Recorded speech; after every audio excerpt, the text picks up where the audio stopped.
Olá, boa tarde, pessoal. Sejam todos muito bem-vindos aqui para esse encontro.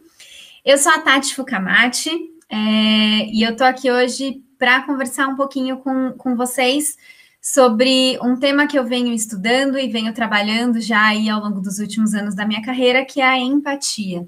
E especialmente hoje a gente vai trazer a empatia num contexto de tanto de transformação social, quanto também de era digital que a gente está vivendo, né? Então, como é que essas três coisas se conectam? Como é que a gente se relaciona uns com os outros? E de que forma o olhar da empatia, o exercício da empatia pode ajudar a gente a atuar nas grandes transformações que a gente quer ver no mundo? E como é que a gente pode fazer isso dentro de um contexto digital, usando as ferramentas que a gente tem, as plataformas que a gente tem? Então, é um pouquinho sobre isso que a gente vai conversar hoje aqui. Fiquem à vontade para qualquer momento mandarem aí as perguntas, os comentários de vocês no chat, que a gente vai trocando, conversando e na medida do possível eu vou respondendo, tá? Só para vocês saberem um pouquinho mais de mim, me conhecerem um pouquinho mais, eu, como eu falei, eu sou a Tati Fukamati, eu sou fundadora da Revolução da Empatia. Eu tenho uma carreira um pouquinho esquisita, eu sou bióloga de formação, mas nunca trabalhei na área. Saí da faculdade, peguei meu diploma, botei ele na gaveta e lá ele está até hoje. Depois disso, fui trabalhar na área de desenvolvimento de pessoas em uma empresa de consultoria e educação executiva, e foi onde eu comecei a ter contato com todo esse universo de desenvolvimento de competências, de formação de competências, principalmente emocionais, sociais e de relacionamento, não só para a nossa vida, mas especialmente para as nossas carreiras dentro do universo corporativo. Em 2016, antes disso, né, em 2013, fui fazer uma pós-graduação em neurociência e psicologia aplicada, então queria entender um pouquinho melhor o que é o nosso cérebro, como é que ele trabalha, como é que ele funciona, e aí dentro desse programa eu escolhi a empatia como meu tema de estudo, então comecei estudando empatia pelo ponto de vista da ciência. Me apaixonei completamente por esse tema, porque eu comecei a perceber o quanto a empatia tem o poder de transformar não só as nossas relações pessoais, mas também as nossas organizações e, por que não, a nossa sociedade como um todo. Em 2016, eu deixei a minha carreira antiga para trás e fui trabalhar, fundei a Revolução da Empatia, que hoje trabalha levando esse tema para dentro das grandes organizações, trazendo a empatia como uma das grandes competências, nem mais do futuro, mas como uma das grandes competências para qualquer profissional do presente e também como uma competência capaz de ajudar, quem sabe, a solucionar grande parte dos grandes problemas sociais que a gente vive hoje como no planeta, né, como grupo, e é um pouquinho disso que a gente vai conversar hoje, tá bom? Vou compartilhar aqui a minha tela com vocês, para a gente começar esse nosso papo. Então, tá. Então, queria... deixa eu só... Eu não estou conseguindo ver vocês aqui. Só um minutinho, pessoal.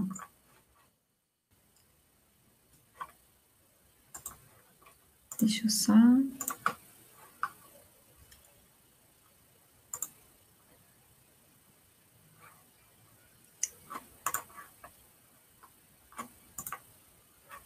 Será que se eu compartilhar por aqui eu consigo? Então, tá bom, tô compartilhando aqui a minha tela, mas eu não tô conseguindo ver os comentários de vocês, tá? Então, eu vou deixar para ler as perguntas, os comentários de vocês lá no final, a hora que eu terminar minha apresentação. Vai mandando lá que depois eu volto para a gente conversar. Então, antes de mais nada, né, por que a gente está aqui falando de empatia? Por que a gente está aqui falando das nossas relações, né? Nós, seres humanos, somos seres essencialmente sociais. A gente precisa do contato, do relacionamento com o outro e da nossa convivência em grupos para sobreviver, para se sentir bem, para atuar no mundo de uma forma saudável, né? Alguns antropólogos defendem que a nossa habilidade, o desenvolvimento da nossa habilidade de viver bem em grupos, viver bem em comunidades, foi uma das grandes causas da sobrevivência e do sucesso da nossa espécie. Então, assim como a gente prosperou como espécie, porque a gente desenvolveu o uso do nosso polegar, assim como a gente prosperou como espécie, porque a gente desenvolveu a roda, a gente prosperou como espécie porque a gente aprendeu a formar grupos, comunidades e aprendeu a viver de forma mais ou menos harmoniosa dentro desses grupos. É óbvio que a gente pode imaginar que o nosso convívio, né, a nossa interação social ainda tem muito a melhorar, mas se a gente vive hoje da forma como a gente vive, com certeza essa nossa habilidade de interação, de comunicação, de alinhamento, né, de sincronização com o outro, tem um papel muito importante nisso. A Brené Brown é uma das grandes autoras que a gente tem hoje no mundo quando o assunto é inteligência, empatia, vulnerabilidade, coragem, e ela tem essa frase que eu gosto muito. Ela diz que é uma necessidade de todo ser humano sentir um profundo senso de amor e pertencimento, né? Que nós somos programados de várias formas, biológica, cognitiva, física e espiritualmente, para amar e sermos amados e pertencer a grupos. E quando essas necessidades, que são tão básicas, não são atendidas, a gente simplesmente não funciona da forma como a gente deveria funcionar. Nós quebramos, nós despedaçamos, nós paralisamos, nós sofremos, nós ferimos os outros e nós adoecemos. Então, quanto do que a gente sente hoje individualmente, nas nossas dores, nas nossas emoções, e quanto do que a gente sente hoje como sociedade não vem dessa nossa necessidade não atendida, não vem dessa ruptura das nossas relações, dessa nossa incapacidade, de certa forma, de conseguir se conectar com o outro e de fazer parte de grupo, de ser aceito por esses grupos, né, que funcionam de uma forma cada vez mais equilibrada e cada vez mais saudável. A nossa saúde, o nosso bem-estar e a nossa felicidade dependem dos nossos vínculos e das nossas relações sociais, e a gente diz que a empatia é a cola dessas relações, é a empatia que faz com que uma interação, né, uma relação que poderia ser fria, que poderia ser superficial, se torne cada vez mais profunda, cada vez mais significativa para as pessoas envolvidas naquilo. Então, quando a gente está falando de empatia, né, do que a gente está falando? A gente vê muito por aí, a empatia é o se colocar no lugar do outro, né? Mas muitas vezes a gente não se aprofunda nesse conceito, e é um pouquinho disso que a gente vai fazer agora.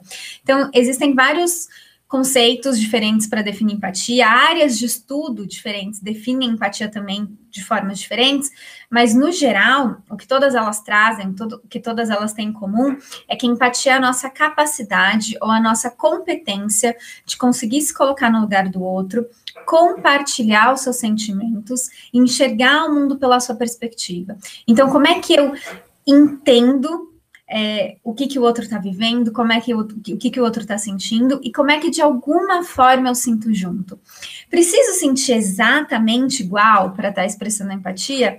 Óbvio que não, né? Isso seria praticamente impossível, porque somos pessoas diferentes, com personalidades diferentes, com histórias de vida diferentes, nossos referenciais são muitas vezes diferentes dos referenciais do outro, e em muitas situações isso nem seria positivo, né? Então, imagina que um amigo chega para compartilhar com você uma situação que ele está vivendo e ele está desesperado com aquela situação.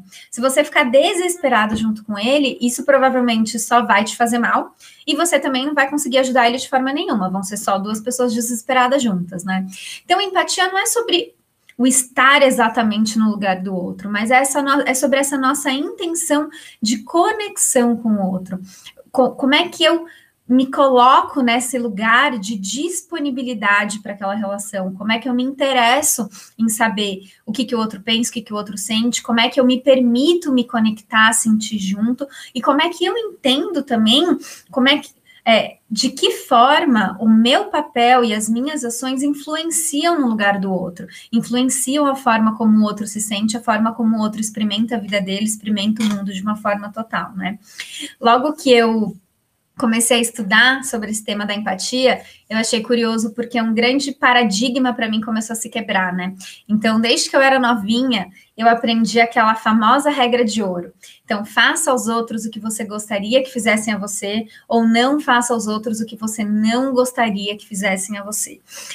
E quando eu comecei a estudar sobre empatia, eu descobri que no campo da empatia a gente tem uma regra um pouquinho diferente. A gente diz que é a regra de platina, que diz não faça aos outros o que você gostaria que fizessem a você. Eles simplesmente podem ter gostos diferentes dos seus. Então, faça aos outros aquilo que eles gostariam que você fizesse por eles, né? Quando a gente olha para a regra de ouro, pura e simplesmente, o que a gente está pressupondo? A gente está pressupondo que o outro é igual a mim. Se eu agir com o outro da forma que naturalmente faz mais sentido para mim, eu vou estar sendo uma pessoa bacana, vou estar sendo uma pessoa respeitosa, vou estar sendo uma pessoa empática. Mas nem sempre, né? Eu tenho uma história, uma situação pessoal que eu gosto de compartilhar para exemplificar isso. Então, eu sou uma pessoa que quando alguma coisa ruim acontece na minha vida, quando eu tô chateada, quando algo saiu do meu planejamento, quando eu tô sofrendo com alguma coisa, eu tenho uma tendência a ficar quietinha. Eu preciso primeiro ficar quietinha, processar aquelas informações, aqueles sentimentos, e só depois eu vou procurar alguém para conversar, para trocar uma ideia, para bater um papo sobre aquilo. Em contrapartida, eu tenho algumas amigas que no momento em que alguma coisa acontece, elas precisam imediatamente passar a mão no telefone, ligar para alguém e conversar sobre o que aconteceu, né? Se eu ajo com elas da forma que faz mais sentido para mim, é quase que natural que eu vá faltar em momentos muito importantes em que elas gostariam que eu tivesse presente. Se elas agem comigo da forma que é mais natural para elas, pode ser que às vezes eu até me sinta um pouco invadida, sabe? E precise falar, me dá um tempinho, a gente conversa sobre isso depois. No nosso dia a dia de trabalho, nas nossas relações pessoais, e até mesmo nas nossas relações digitais aqui na internet, a gente está o tempo inteiro lidando com essas diferenças. Então, eu costumo dizer que a empatia, antes de mais nada, um passinho para trás que a gente dá, é um espaço que a gente abre, é um tempinho, um segundo de respiro, para antes da gente emitir qualquer resposta que para a gente é automática, antes da gente querer dar um conselho, querer resolver o problema do outro da forma que na nossa cabeça faz mais sentido, como é que eu me conecto, como é que eu enxergo, como é que eu procuro entender o outro, entender o que ele está pensando, o que ele está sentindo, para daí, então, eu pensar qual é a melhor forma de agir, qual é a melhor resposta que, mais do que qualquer outra coisa, vai fazer sentido para o outro naquele momento. Rapidamente, né, a gente diz que a empatia tem dois componentes, que é um componente do pensar e um componente do sentir, que na ciência recebem o nome de empatia cognitiva e empatia afetiva. Então, empatia cognitiva é a nossa capacidade racional de entender, ou de imaginar o que o outro está pensando, o que o outro está sentindo. Pela empatia cognitiva também passa a nossa capacidade de se diferenciar daquela situação. Então, eu me conecto, mas eu sei que aquilo é do outro, aquilo não é meu. E isso é especialmente importante quando a gente está falando da nossa atuação social, da nossa atuação como cidadão. Eu preciso me conectar, mas eu preciso entender que aquilo é do outro, não é meu, porque absorver isso, de certa forma, pode não ser bom para ninguém. E pela empatia cognitiva também passa essa nossa capacidade de entender o contexto, enxergar qual é a melhor solução, qual é a melhor forma de agir dentro daquele contexto. Já pela empatia afetiva, passa a nossa capacidade de se conectar emocionalmente, de se deixar sentir junto com o outro. Então, não preciso sentir igual, mas é importante que a dor do outro me doa de alguma forma, que a tristeza do outro me importe, que a alegria do outro me alegre também. Porque é a partir dessa conexão emocional que a gente gera preocupação, a gente gera uma intenção genuína de melhorar a vida do outro de alguma forma. Para a ciência, um processo completo, real de empatia acontece sempre na intersecção desses dois elementos. Então, só empatia cognitiva ou só empatia efetiva não são empatia por completo. E eu acho legal a gente estar sempre atento a como é que esses dois elementos aparecem nas nossas relações, né? Será que eu estou entendendo o outro, mas será que eu também estou me conectando?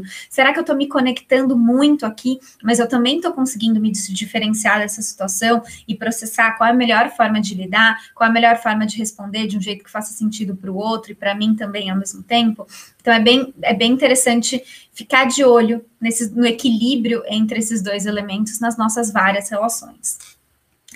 E por que a gente está falando aqui de empatia, né? Por que a gente precisa, deveria exercitar empatia. Então, durante muito tempo na ciência, houve uma discussão se a empatia era uma competência inata, que nascia com a gente, ou se a empatia era uma competência aprendida, desenvolvida ao longo da vida. Hoje, o que a ciência sabe é que a empatia é os dois. Então, a gente nasce, costumo brincar que a gente nasce com um kit da empatia pronto para ser usado. Então, a gente nasce com processos, estruturas e conexões cerebrais que só existem para que a gente possa se conectar com o outro e expressar empatia.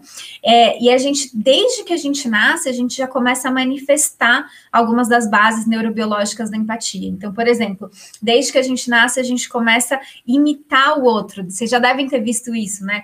Então, se você tem lá, por exemplo, o berçário de uma maternidade, você tem vários bebezinhos deitados um do lado do outro, se um bebê começa a chorar, não dá 2 minutos, todos os bebês daquele berçário estão chorando junto com ele. O que esses bebês estão fazendo? Eles estão desde sempre imitando o outro, reproduzindo o que o outro está fazendo.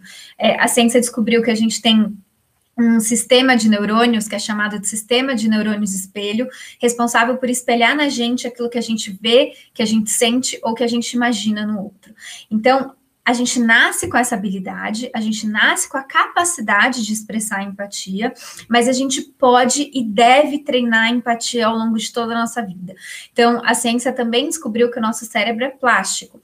Isso significa dizer que ele se molda e ele se adapta a todo e qualquer estímulo que a gente der para ele em qualquer momento da nossa vida. É por isso que em qualquer momento da nossa vida a gente pode aprender qualquer coisa nova. A gente pode aprender uma nova língua, um novo instrumento musical, a gente pode aprender uma atividade física, um novo esporte. Se a gente der para o nosso cérebro os estímulos certos, na frequência certa, ele vai se remodelando para fazer aquela atividade, aquela competência ficar cada vez mais natural e cada vez mais automática. Então, se a gente já nasce com a competência da empatia, né, mas a gente pode treinar ela ao longo da vida, por quê? Por que eu deveria cada vez mais exercitar a minha empatia? Se a gente estivesse aqui para falar sobre empatia como uma competência profissional, eu poderia dar 1 milhão de motivos para vocês, né, do quanto a empatia hoje já tem sido considerada uma das grandes competências profissionais avaliadas e exigidas no mercado de trabalho, mas não é o nosso foco hoje, né? A gente está aqui para falar sobre transformação social, de que forma, por que a empatia é importante quando a gente quer construir um mundo melhor para todo mundo. Por que a empatia é importante quando eu penso em uma sociedade cada vez mais justa, cada vez mais harmoniosa, cada vez mais igualitária? Como é que a empatia se relaciona com grande parte dos problemas que a gente enfrenta no mundo hoje, né? O Franz de Waal é um biólogo evolucionista e ele estuda de que forma a empatia e os outros comportamentos pró-sociais foram evoluindo ao longo das espécies, né, e chegaram até nós, seres humanos, como uma competência natural. E ele diz que nós somos naturalmente pré-programados para estender a mão ao nosso semelhante, que a empatia é uma reação automática sobre a qual nós temos controle limitado. Nós podemos suprimi-la, bloqueá-la mentalmente ou apenas deixar de agir com base nela, mas exceto por uma parcela muito pequena dos seres humanos, ninguém consegue se manter emocionalmente imune à situação dos outros. Vou compartilhar aqui uma coisa com vocês. Se por acaso tiver alguém aqui que já assistiu o meu TED, vocês vão ver esse mapa novamente, mas ele é um mapa atualizado. Ao longo de toda a minha carreira, eu fui perguntando para as pessoas qual é o problema do mundo hoje que mais te incomoda. Então, se você hoje pudesse resolver uma coisa, o que você resolveria? E eu fui colocando todos esses problemas num mapa.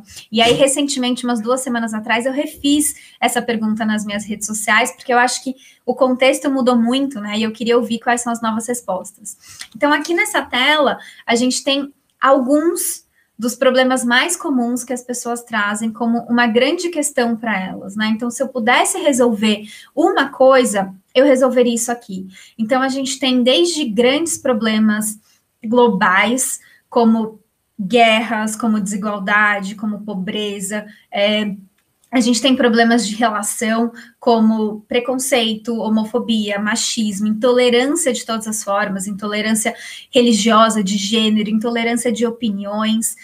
A gente tem muita gente falando sobre uma educação que no mundo ainda é muito falha, ainda é muito limitadora das nossas potencialidades. A gente tem uma série de coisas ligadas ao nosso mundo interno, né? Então, quando a gente fala de ausência de propósito, da falta de coletividade, da falta de afeto, do egoísmo das pessoas, dessa ansiedade generalizada que a gente vive no mundo hoje, a gente tem muita gente falando também de questões ambientais, de mudanças climáticas, de exploração dos recursos, e a gente tem agora todo esse novo panorama de problemas, né, decorrentes também aí da pandemia, e muita gente falando tanto de governo, né, quanto de desinformação, de corrupção, e o quanto tudo isso, de certa forma, atrapalha a nossa vida, atrapalha a nossa experiência como ser humano, e atrapalha um bom funcionamento do nosso grupo, né, da nossa sociedade como um todo.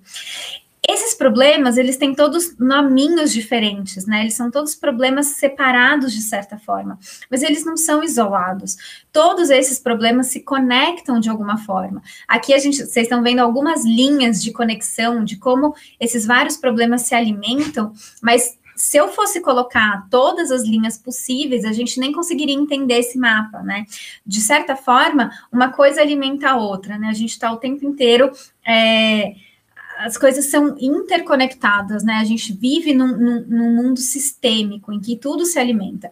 E aí pode ser um pouco paralisante para a gente que, de certa forma, quer construir um mundo melhor, quer ter uma atuação nesse sentido, olhar para isso, né? Então, olha quanta coisa está acontecendo, como é que eu posso, como indivíduo que sou, dentro da minha casa, né? Agora, a gente falando de uma pandemia, a gente não consegue nem ir para a rua direito.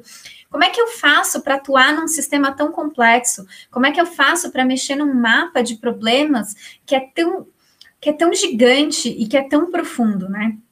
E aí, eu gosto muito da analogia, né, da gente pensar que se a gente tem um mapa, se a gente tem um sistema de problemas tão diverso e a gente não consegue mexer em tudo, o que será que a gente pode, o que será que a gente precisa mexer que, de certa forma, influencia esse sistema como um todo? E aí, para isso, a gente precisa olhar quais são as causas raízes, né? Quais são as causas mais profundas desses vários problemas que a gente está vendo. E eu me encantei pelo tema da empatia e eu decidi mudar toda a minha vida para trabalhar com esse tema quando eu percebi que a empatia, ou no caso a falta de empatia, está relacionada a todos, ou pelo menos grande parte desses problemas. Em todos esses problemas a gente consegue, lá na raiz, enxergar e encontrar a nossa dificuldade de se conectar com o outro, de enxergar o outro, de se preocupar com o outro, né? Então, se isso é verdade, e se esse mapa, de certa forma, pode parecer um pouco assustador para a gente, se a gente inverte o nosso olhar, se a gente começa a olhar para uma perspectiva mais da solução, a gente começa a perceber que a empatia pode ser um grande centro de atuação, né? Se a gente cria uma sociedade mais empática, de certa forma a gente consegue influenciar esse sistema como um todo, a gente consegue aliviar esse sistema como um todo. Quanto mais a gente, como indivíduo, desenvolve a competência da empatia, mais fácil fica a gente enxergar esses vários problemas e a gente atuar, ainda que de formas muito pequenas, na solução e no alívio desse sistema como um todo. E aí eu uso muito a referência do ponto de acupuntura.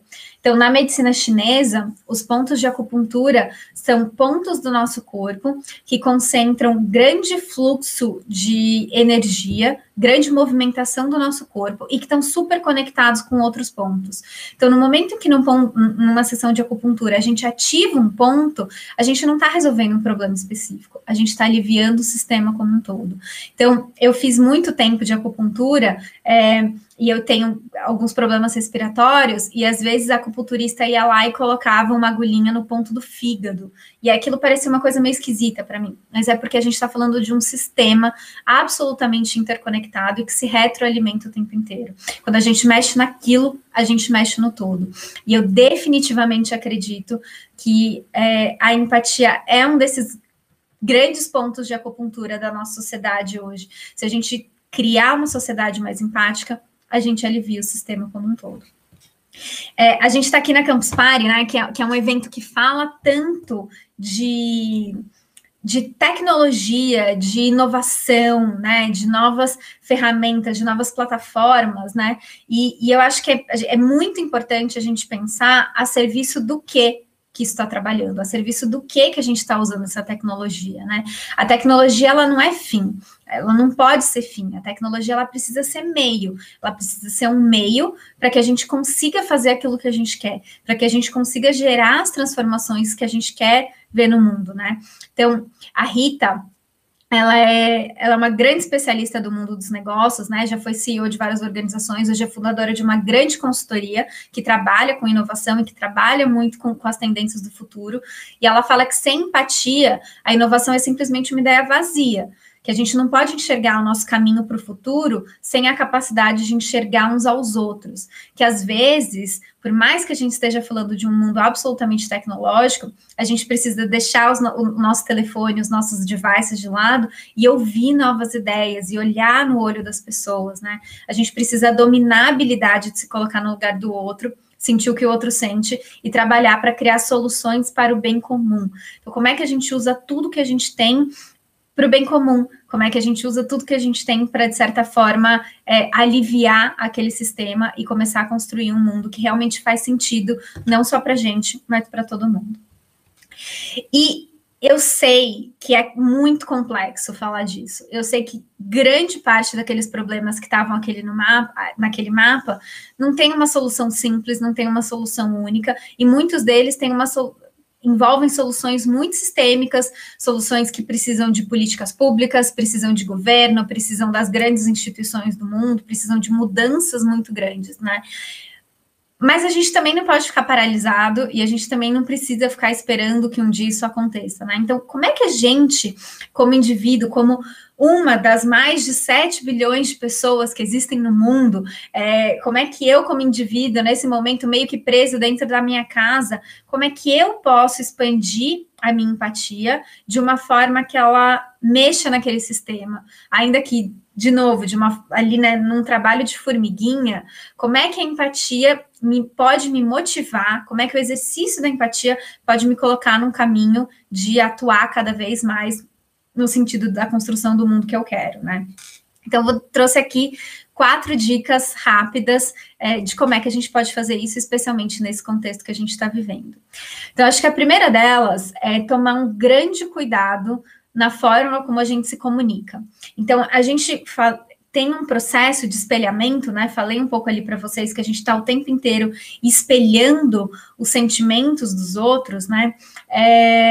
E esse processo de espelhamento emocional, que é tão natural do ser humano e que gera grande parte da regulação das nossas relações, ele fica comprometido no universo digital.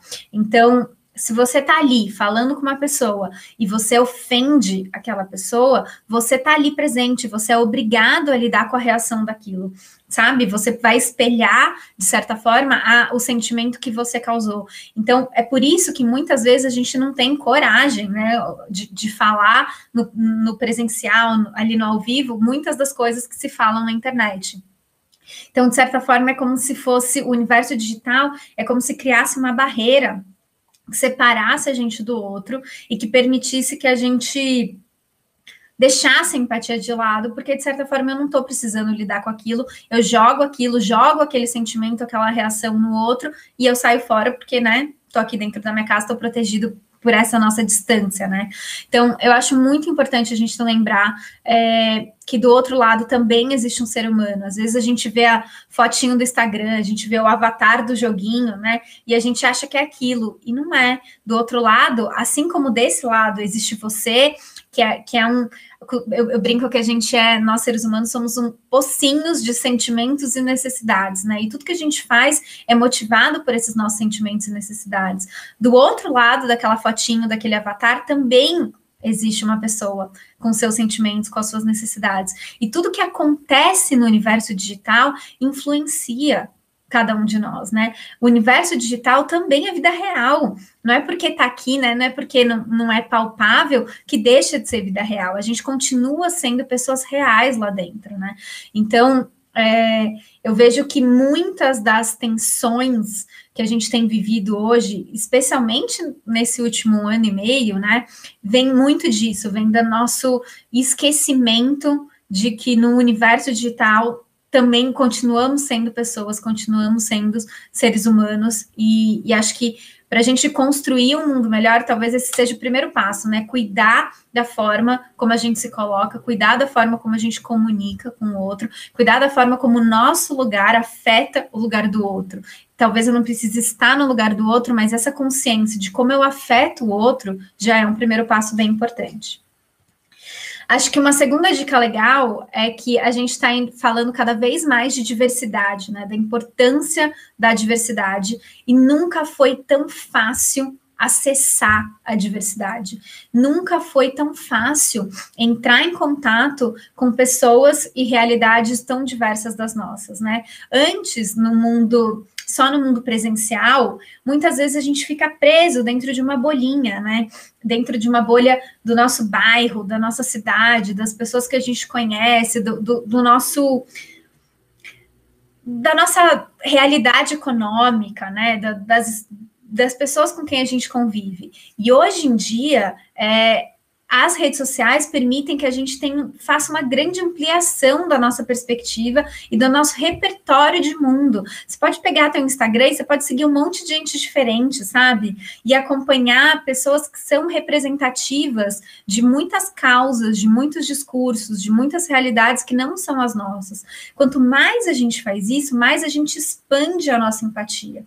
E quanto mais a gente dá visibilidade para as pessoas mais diversas que existem, mais a gente está aliviando aquele sistema, né? Como é que se eu não tenho como resolver sozinha a pobreza do mundo, talvez, mas como é que eu faço escolhas no universo digital que ajudem a diminuir a desigualdade, sabe? Quem que eu estou acompanhando? Qual é o influenciador? Qual é o criador de conteúdo para quem eu estou dando audiência? Porque eu sei que isso reflete em algum ganho para ele. De quem que eu estou comprando minha comida, de quem que eu estou comprando a minha roupa, de quem que eu estou comprando o meu artesanato, sabe? Qual é o mundo que eu consigo alimentar aqui, né? Do meu celular. E quanto mais diverso for esse universo, mais fácil fica a gente ter essa atuação, mesmo sem sair da nossa casa, né? Então, às vezes é difícil pensar em como é que a gente mexe naquele sistema como um todo, mas essas pequenas coisas ajudam a mexer naquele sistema como um todo, e o digital, hoje, mais do que nunca, permite que a gente faça isso. Mas é uma decisão, sabe? A gente precisa escolher aumentar esse nosso repertório, ampliar essa nossa visão de mundo e de pessoas diferentes que existem. Acho que uma terceira dica é que aqui na nossa mão tá, né, nosso poder de mudar um monte de coisa, mas também tá o maior canal de comunicação que já existiu no planeta. Então, assim, nunca uma geração, e aí eu tô falando das várias gerações, né? Tô falando da minha geração dos 30 e poucos, tô falando da geração dos 20 e poucos, tô falando da geração Z aí dos adolescentes, e tô falando dos nossos vovôs que hoje em dia também estão na internet, né? A gente tem nenhum outro momento da história foi tão fácil se comunicar. Em nenhum outro momento da história a gente foi tão livre para se comunicar. Em nenhum outro momento da história a gente foi tão independente dos grandes canais, né, de comunicação. Então, tá nas nossas mãos. Como é que a gente usa isso para disseminar conteúdo e para se mobilizar para causas que de fato importam? Então, se o mundo, se os governos não estão falando sobre o que a gente acha que deveria ser dito, como é que a gente usa a internet, como é que a gente usa o universo digital para fazer isso, né? Todo mundo está influenciando hoje em dia. Se você tem 200 pessoas que te seguem no Instagram, talvez você tenha 200 pessoas que você pode influenciar, e a partir daí, né, esse poder de influência só aumenta. Então, acho que é um grande canal, sabe, para a gente botar voz, botar luz naquilo que precisa de mais atenção, e a gente tem na nossa mão o maior canal de comunicação no mundo. E, de novo, a gente só precisa querer usar isso para o bem, né, para o bem comum, como estava naquela frase anterior, criando soluções para o bem comum. E a gente consegue ter esse olhar quando a gente expande a nossa capacidade de empatia, quando a gente começa a reconhecer mais o outro, a se preocupar mais com o outro, a querer atuar de certa forma para que o outro tenha cada vez mais uma vida mais feliz, mais equilibrada, né, para ele e para o sistema como um todo.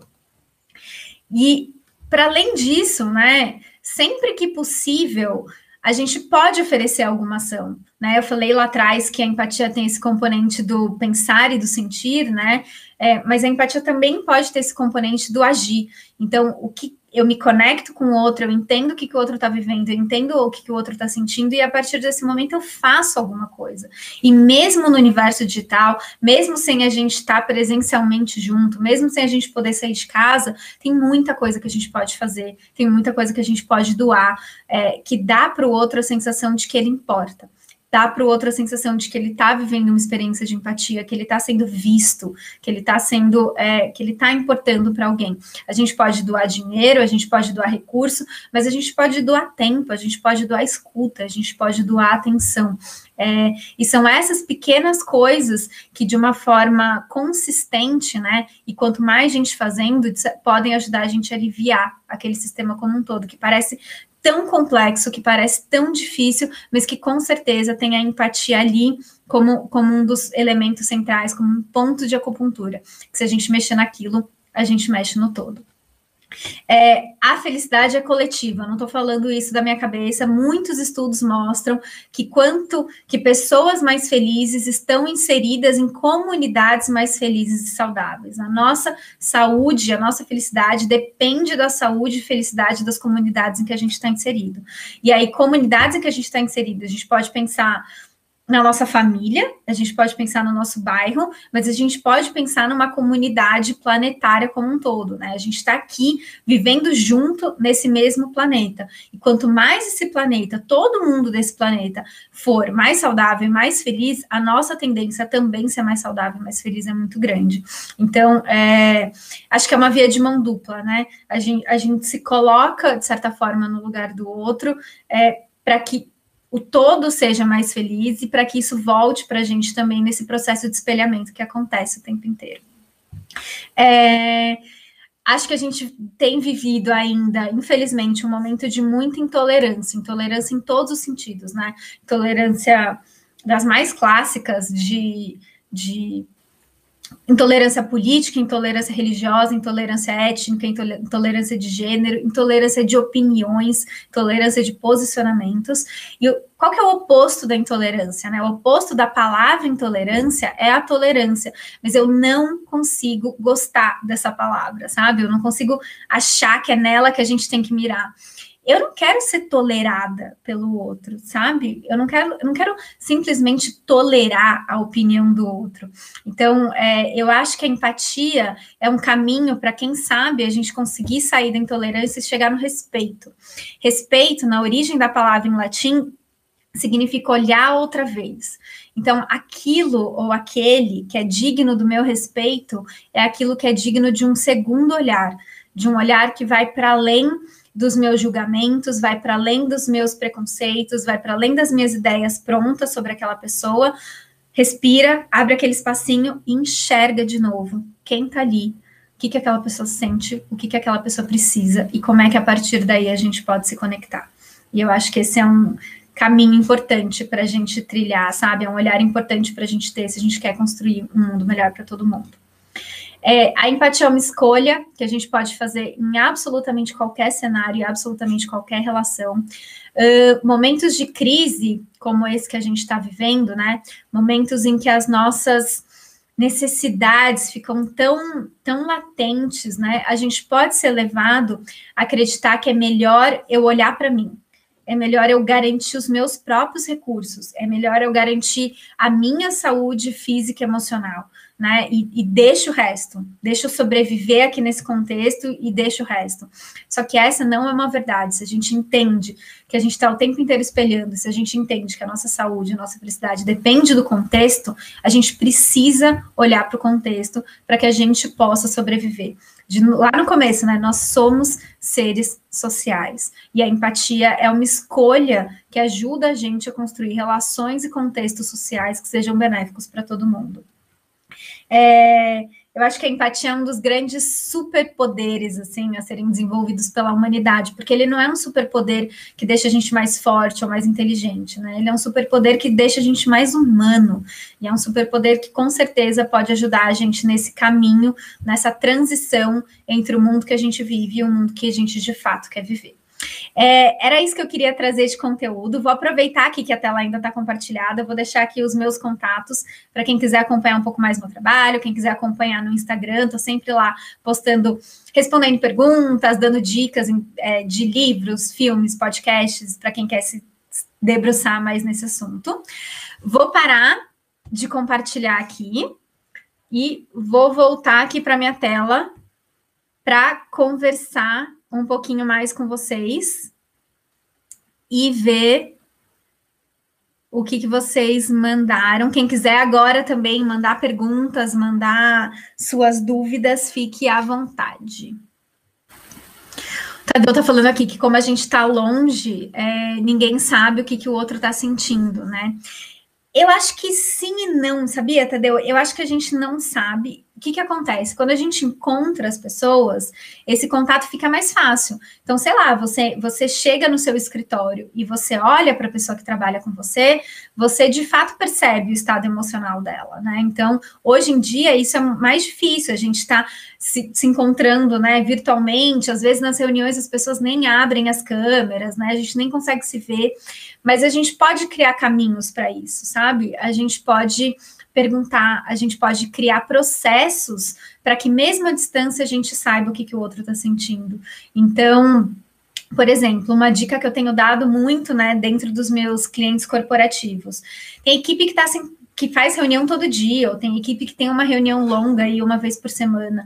Por que não abrir essas reuniões com um exercício de check-in? Então, o exercício de check-in é um exercício que no começo da reunião, todo mundo chega ali e rapidamente compartilha como é que está sentindo. Então, a gente pode dar 1 minuto para cada um falar, a gente pode pedir para cada um falar uma frase, a gente pode pedir para cada um falar uma palavra. Então, se você está ali no exercício de check-in e, de repente, algum colega de trabalho seu fala, tô triste, você pode não saber os motivos, você pode não saber o contexto disso, né? Mas a tua forma de se relacionar já é diferente.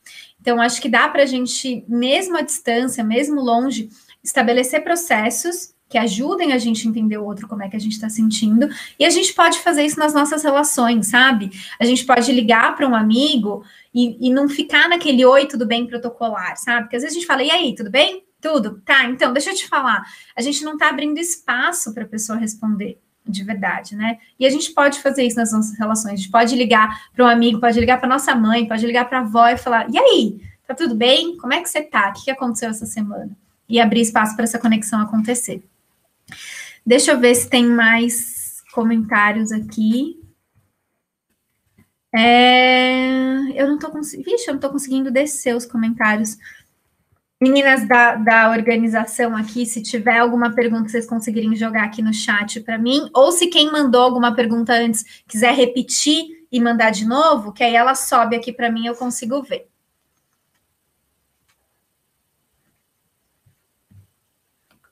Vamos lá. O Sérgio está falando de espaço e escuta, né? Que são duas coisas, Sérgio, que a gente é ruim de fazer, sabe? A gente é ruim de ouvir o outro, sabe? Quantas vezes a gente vai para uma conversa e a gente não consegue ouvir? Ou a gente está o tempo inteiro tentando rebater aquele argumento. Então, imagina, você está conversando com alguém, especialmente se você está conversando sobre um assunto polêmico de alguma forma, né?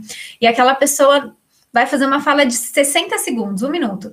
E lá no segundo 10, ela fala alguma coisa que você não concorda, né? O que acontece com os próximos 50 segundos de escuta nossa? Nada, né? A gente para de ouvir, nossa cabeça entra num modo de resposta e a gente fica o tempo inteiro pensando como é que eu vou responder aquilo para ganhar aquele argumento, né? Para ganhar aquela discussão. E a pessoa pode até estar falando alguma coisa interessante, mas a gente não ouve. Então a gente tem um grande problema de escuta, isso nas nossas relações pessoais, e isso também quando a gente fala dessas questões mais sociais e mais sistêmicas, né? Às vezes a gente quer, sei lá, eu quero fazer alguma coisa, eu quero ajudar alguém, aí eu chego lá cheia de respostas, né? Cheia de soluções, e muitas vezes eu não paro para ouvir aquela pessoa, não paro para entender o que ela sente, não paro para entender o que ela de fato precisa de mim, né? Então, acho que escuta é um elemento muito importante, e essa coisa do espaço, do abrir espaço para as pessoas poderem falar, né? Do abrir espaço para a gente poder se conectar, do abrir espaço dentro de mim para que eu possa receber o que o outro tem. Muitas vezes nas nossas relações a gente não consegue escutar porque a gente não tem espaço interno, não tem espaço dentro de mim para colocar mais informação. Então também tem aqui um trabalho da gente cuidar das nossas emoções, para a gente liberar espaço interno e conseguir se relacionar com o outro. Deixa eu ver a Cristiane aqui. Você acredita que as pessoas após a pandemia vão tentar melhorar as conexões com o outro depois desse distanciamento e o fortalecimento da era digital? Que desafio. Acho que é um grande desafio, Cristiane. Eu não sei.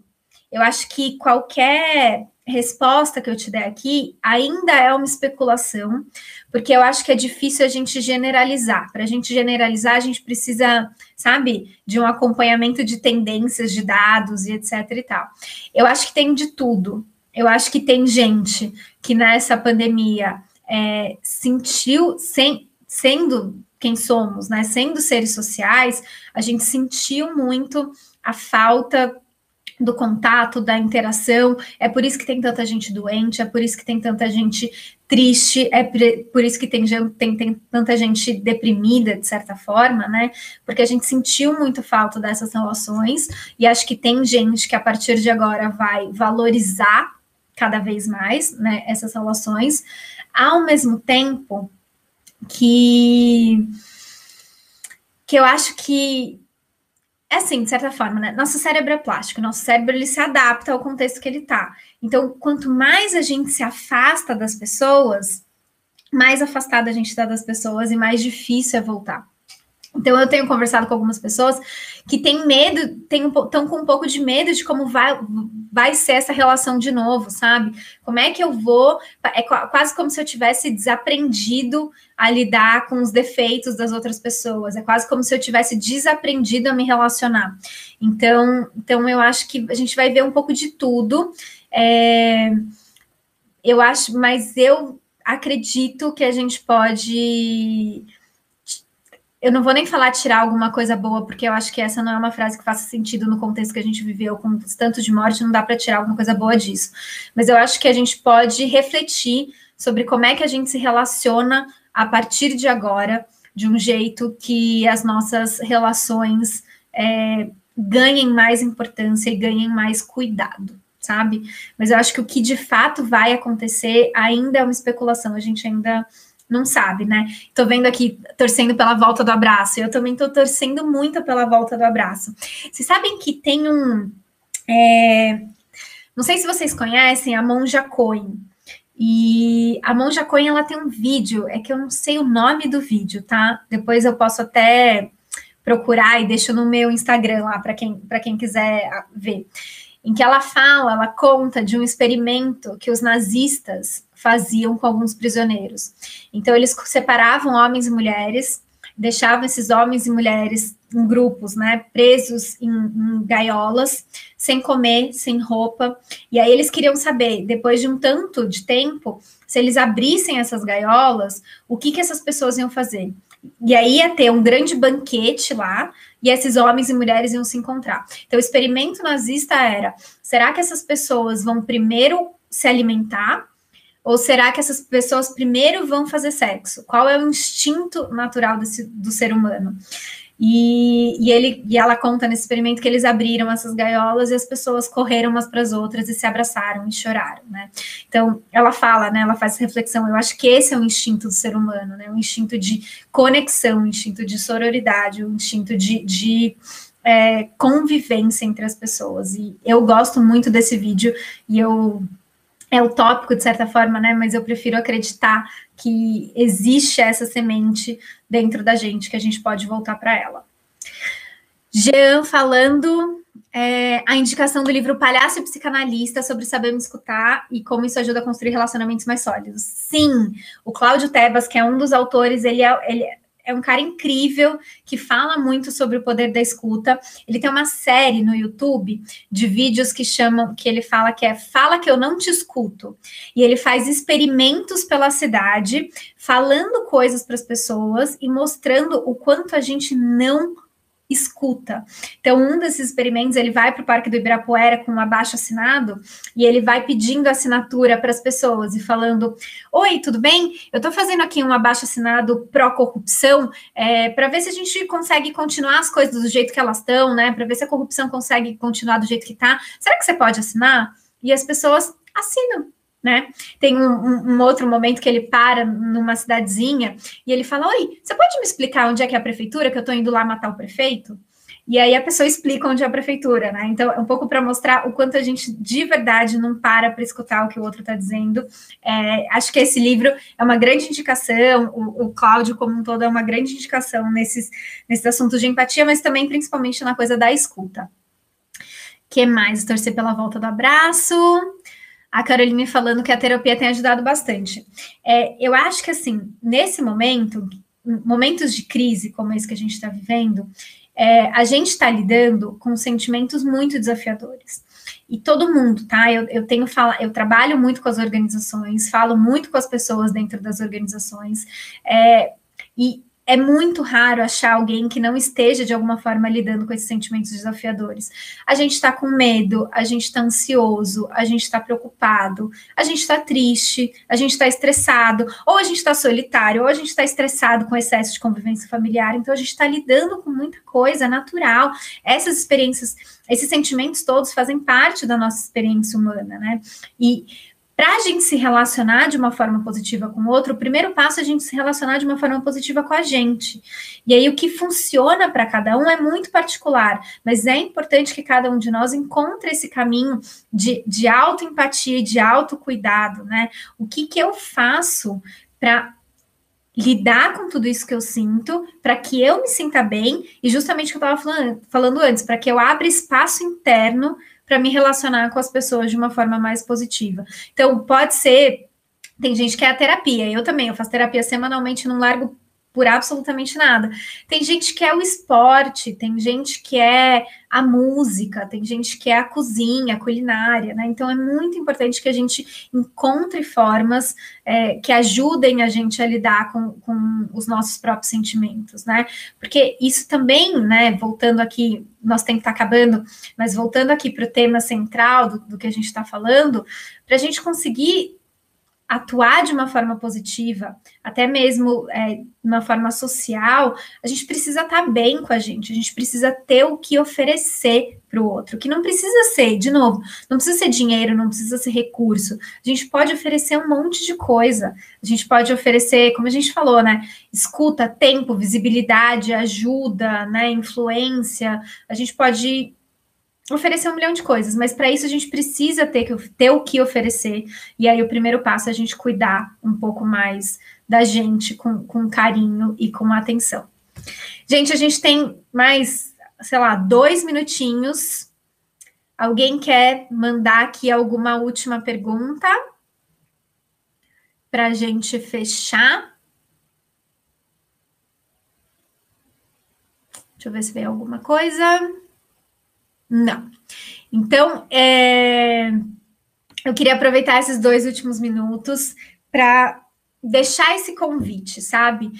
A empatia não é uma chavinha que a gente vira na nossa cabeça, sabe? A gente não ficou aqui junto 50 minutos, ou se você fizer um curso, um treinamento de empatia, você não vira a chavinha da empatia, naturalmente se torna uma pessoa empática, que vai ser ótima para as pessoas com quem você convive, para as pessoas da sua família, para as pessoas do mundo.